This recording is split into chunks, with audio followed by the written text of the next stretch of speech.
Well, Garry was very interested in just getting to the truth of who people were, and so I thought that was the goal. Just to not hold back, good things, bad things.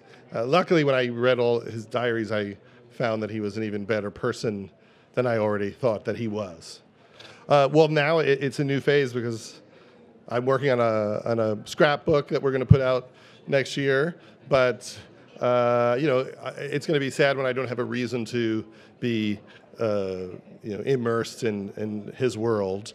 It's very sad. I miss him every day. He's the person I would turn to when things happened or when I had questions or problems. So I'm sure it will be more challenging in the future, but I'm very happy that people are talking about him and are inspired by his life and his ideas. I think he would have been thrilled. I feel like on some level the ideas expressed in the documentary are ideas he was trying to find ways to communicate in his work, so I think he'd be very excited.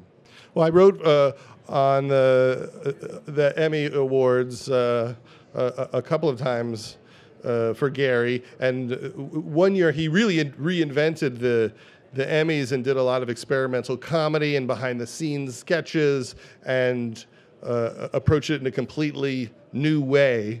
And it was a real triumph for him after he finished the Larry Sanders Show.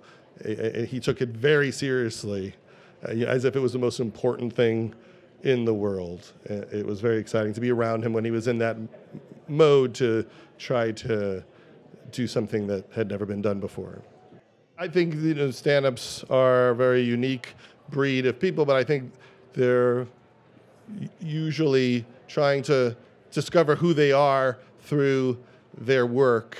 And they're as wounded and as healthy as everybody else, but they're definitely on a search to try to figure out what makes them tick.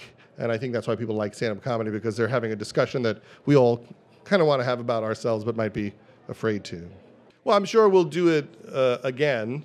My daughter Maud is one of the stars of a new show on HBO called Euphoria that she starts shooting in a few weeks. And so she is currently unavailable. But I'm sure we will do it again at some point. We really like doing it. She does not really listen to much of my advice, but I try to tell her that the most important thing is that you have to have passion about what you're doing, and don't worry about all the nonsense. Just really care about what you're saying and what you're communicating to people.